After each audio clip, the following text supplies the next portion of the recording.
di Karya Negara yang udah menderek Karina Salim. Ini ternyata semua sudah banyak Karina Salim. Ini masih sedikit. Gak 1% ini. Iya, oke, tadi aku mau cerita tadi pertanyaan pertama dari Om tadi, kenapa di Ambon. Karena emang pertama kali ditawarin ceritanya itu produser saya habis pulang liburan dari Ambon, di Pulau Seram bagian barat tepatnya. Terus bilang kalau itu di situ daerahnya bagus banget gitu. Terus mau nggak bikin film di situ? Terus saya bilang ya udah kita riset dulu yuk. Gitu. Setelah kita riset di sana, kita ngeliat lokasi-lokasinya, ternyata ada cerita di dalam di pulau terpencil itu. Setelah kita naik pesawat hampir 4 jam 5 jam, masih harus naik ferry 2 jam, masih harus naik mobil lagi, pokoknya kita menempuh 8 jam, ternyata kita menemukan permasalahan yang sama dengan di kota besar gitu. Jadi kenapa nggak mengangkat tema itu, karena kita punya perbandingan mau di kota besar maupun di pulau terpencil punya permasalahan yang sama gitu. Lalu tadi pertanyaannya Opa tadi adalah Salawaku mau dibawa kemana. Jadi sebetulnya ini isunya itu tentang kehamilan di luar nikah sebetulnya. Nah, tapi untuk menceritakan bahwa kita punya perbandingan antara kota besar dan kota kecil, kita harus membidik dari salah satu point of view. Point of view yang saya bawa di sini adalah anak kecil. Kenapa? Karena anak kecil ini menandakan kepolosan, keluguan, kejujuran. Jadi dia masih gagap untuk bicara soal cinta, bahkan yang tabu dibicarakan segala macam. Tapi ketika yang berbicara soal anak kecil, dia akan lebih netral. Dan Salawaku itu sebenarnya justru memberikan impact kepada si Saras yang dari Jakarta ini, yang dia ingin melarikan masalahnya jauh dari Jakarta, tak kepengen sama siapa-siapa. Dia diberikan satu pengalaman bahwa Salawaku justru ketika punya masalah, ketika kakaknya punya masalah, dia mengharapkan kakaknya justru melalui bersama dengan orang yang dicintai, malah jangan sendirian gitu. Jadi perbedaannya itu kenapa Salawaku. Dan Salawaku itu kan sebenarnya sekalian aku cerita ya Opa. Salawaku itu kan kita mengambil nama Salawaku dari senjata tradisionalnya Ambon. Ada parang, ada perisai yang kecil itu yang bentuknya persegi. Kecil itu perisai, sebetulnya itu perisai itu namanya Salawaku. Jadi Salawaku itu dijadikan nama karakter anak kecil itu karena diharapkan dia menjadi pelindung kakaknya. Gitu sih Opa. Jadi ceritanya belum ada. Pada waktu riset belum ada. Kita tadinya nanya sama orang sana, mereka punya cerita rakyat apa atau apa, ternyata kita nggak nemu. Sampai kita ada seminggu kita nggak nemu, terus pulang-pulang pas mau pulang ada kejadian itu. Jadi akhirnya itu yang kita garap gitu. Kenapa namanya nggak boleh digarap tapi kan masalahnya. Iya, kalau pemilihan nama-namanya di sini ada, sayang sekali nggak bisa datang, namanya Iqbal Fadli yang memilih nama-nama bagus tadi. Jadi Salawaku itu artinya perisai. Kalau Binaya itu kebetulan ada gunung tertinggi di Ambon, artinya memang perempuan yang tangguh. Terus Kawanua itu artinya kawannya. Jadi memang Kawanua itu memang selalu menemani mereka berdua setelah mereka berdua ditinggalkan oleh orang tuanya sebatang kara. Yang mengasuh mereka, menjaga mereka itu bapaknya si Upelatu, punya anak namanya Kawanua gitu. Itu bahasa Ambon? Semuanya bahasa Ambon. Memilih Karina siapa yang pilih? Produsen, casting atau sutradara? Lalu itu yang menjadi anak kecil tadi itu, dia kan anak dari mana dia? Dari Ambon. Dia bukan pernah main film sebelumnya kan? Bagaimana tuh menyutradarai seorang yang belum pernah main? Iya. Sama Karina ya. Aduh, aku deg-degan terus. Sebenarnya seperti sewajarnya produksi sebuah film, tentunya pemain kita cari berdasarkan kebutuhan skrip gitu. Jadi memang kita membuka casting untuk beberapa orang. Terus ketika ada Karina Salim datang dan kita jatuh cinta sama permainan Karina Salim, tapi kemudian kita punya pembahasan lebih lanjut apakah Karina bisa keluar. Salim yang lain. Apakah Karina bisa keluar dari karakter femininnya dia, karena kan gimana kan kalau ceritanya kan memang backpacker, tadinya memang backpackernya kan kepengennya yang tomboy segala macam, tapi tapi akhirnya saya minta waktu itu untuk Karina di casting ulang gitu. Ketika Karina datang lagi untuk kedua kalinya, dia mengatakan sesuatu kepada saya yang adalah dia bilang saya mau mendedikasikan waktu saya dan saya mau mengulik peran ini, tapi saya minta dikasih kesempatan untuk bisa berperan sebagai Saras. Terus saya bilang kalau saya punya pemain yang punya dedikasi yang tinggi kayak gitu ya kenapa enggak, kan gitu. Jadi akhirnya produser juga udah jatuh cinta juga sama Karina. Ini bener-bener gak dibikin-bikin, bukan karena di sini ada keluarga Karina Salim. Ada buktinya nanti WhatsApp. Gitu, jadi itu sih sebenarnya. Kalau Elko kastanya memang karena Karina sudah kita bawa dari Jakarta dan kita tidak punya pemain lokal, jadi saya memang minta sekali untuk pemain lokal. Begitupun produser saya nih, Mike ada di belakang, Mike Julius, coba lambaikan tangan. Iya. Depan dong, depan. Jangan di sebelah Bruce Willis. Iya. Ntar kena casting. Jadi waktu itu kita menemukan Elko, kita diskusi bersama-sama, saya dengan Mike terutama diskusi bersama-sama. Jadi Mike boleh di sini, Mike? Dari sekian anak yang masuk buat kita, memang dia yang paling terlihat punya bakat, dan ada satu lagi sebenarnya yang juga berbakat tapi memang fisiknya kurang ketinggian, terus udah terlalu gede gitu, yang memang paling bocah itu dia gitu.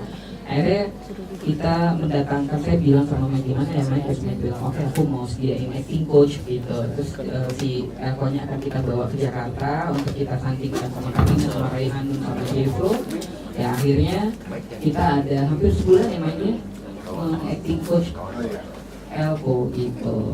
Jadi memang dia dibantu sekali sama pemain-pemain yang udah ada kayak Raihanun, Karina Salim sama Jeffro. Jadi akhirnya memang citra yang didapatkan.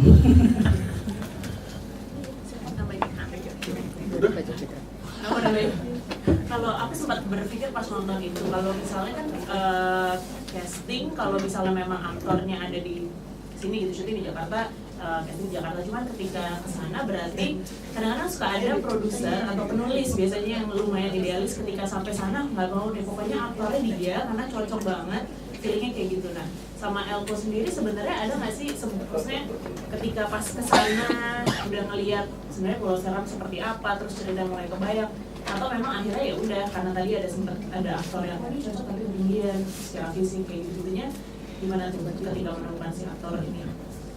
Kalau saya sih sama skrip realistis ya, sesuai kebutuhan film aja, jadi nggak ada memaksakan. Kebetulan saya juga lihat Elko itu di video, jadi sebelumnya belum pernah ketemu sama sekali. Iya, itu yang salah waktu ya. Iya. Bagus kan alhamdulillah. ada lagi yang mau nanya, kita kedatangan juga aktor juga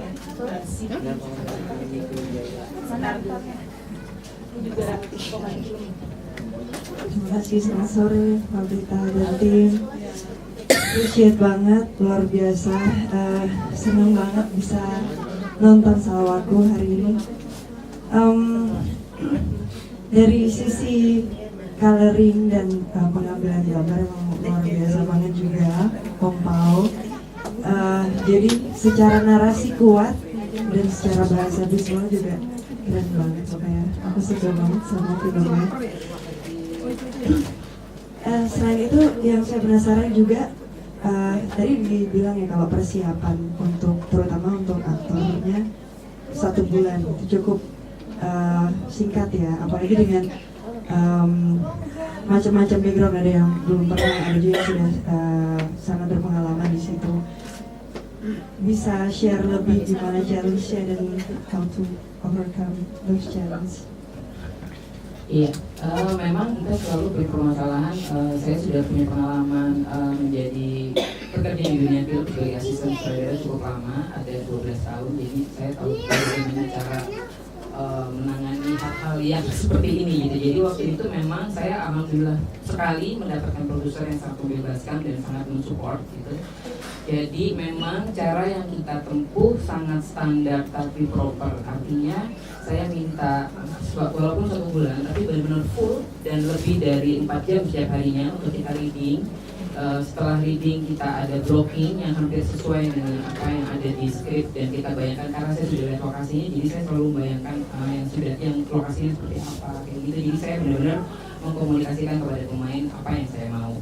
Lalu kemudian juga ada workshop di Ambon, di Pulau Seram untuk Raihanun pada saat itu, karena dia harus belajar sampan, harus berdialek Ambon. Jadi dia harus melakukan orientasi lapangan. Kita kirim ke sana dan kita sempat satukan sama Elko pada saat itu di sana. Jadi memang chemistry-nya kita bangun terus-menerus. Begitu juga ketika Elko kita bawa ke sini. Sebenarnya sebulan itu hanya untuk Elko saja. Kalau yang lainnya sih ada mungkin 1,5 bulan atau 2 bulan, namanya 2 bulan, sekitar 2 bulan. Gitu. Jadi yang kita lakukan benar-benar blocking dalam ruangan. Karina selalu berpakaian seperti layaknya traveler. Raihanun juga kita benar-benar dia seolah kayak di sampan, walaupun cuma pakai gagang sapu dan duduk di kursi seperti itu, tapi dia harus mendayung seperti seolah lagi berada di tengah lautan, kayak gitulah intinya gitu. Dan semuanya disiplin, semuanya juga pada saat reading semuanya nyawanya memang ke karakter itu. Jadi ya kita nggak punya masalah, pemainnya sih kooperatif semua.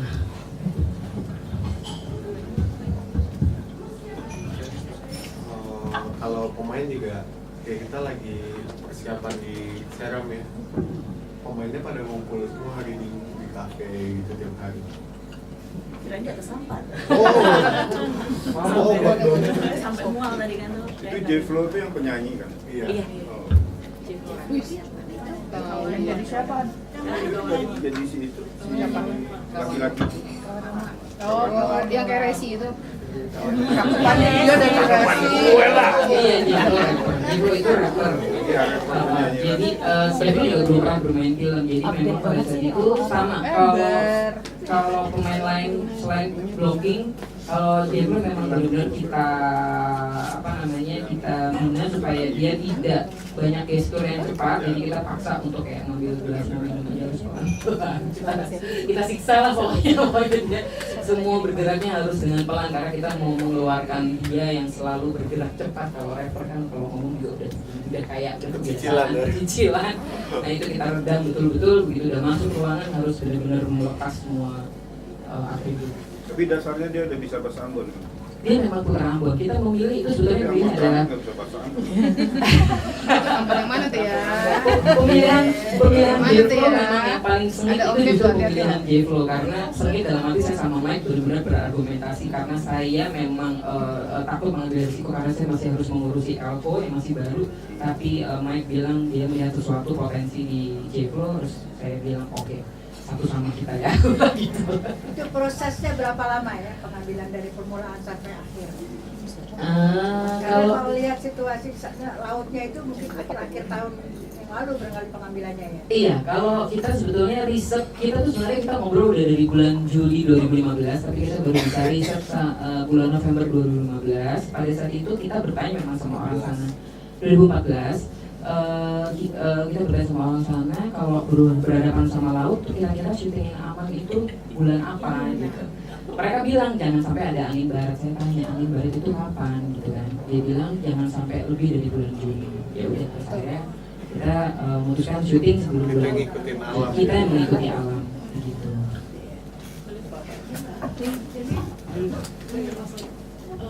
Filmnya target festival atau komersil rilis, dan kalau komersil targetnya lebih ke siapa?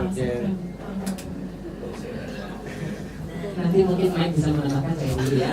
Kalau saya pribadi sebagai kreator, ini kan produksi, saya sebagai kreatif gitu. Saya tidak pernah mentargetkan film saya akan berada di film festival atau film komersil. Saya sendiri nggak tahu bedanya apa sih festival sama film komersil. Itu saya membuat film ya Jaminan membuat aja. laku, jaminan mutu. Kalau itu hitungan bisnis mungkin Mike bisa menjawab. Mike stres kayaknya. Pusing ini jawab dari bisnis. Emang aim awal kita tuh maunya ke komersil, cuman menunggu jadwal bioskop akhirnya kita masukin ke festival yang beberapa kali ditolak ya. Sampai diterima terakhir di Tokyo.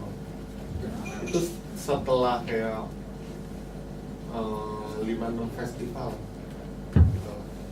ditolaknya maksudnya karena nggak lolos.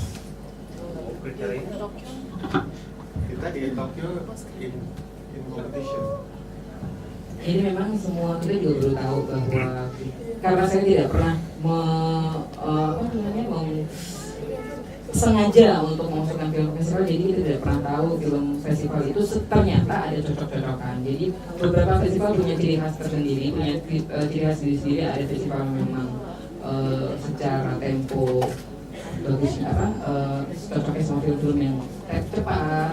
Nah kebetulan kalau aku yang bertempo lambat ini cocoknya di Tokyo International Film Festival kemarin, sehingga kita dimasukkan dari 2000 film, alhamdulillah ada 200 film, kita terpilih sebagai 10 nominasi film di section Asian Future untuk sutradara yang baru mengeluarkan 1, 2, sampai 3 film gitu.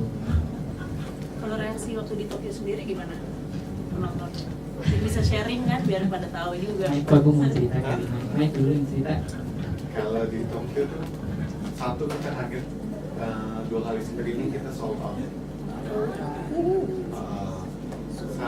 Ada teater yang besarnya juga ya. Terus kalau dari penontonnya itu pertanyaannya lebih dalam gitu loh. Yang paling mencengangkan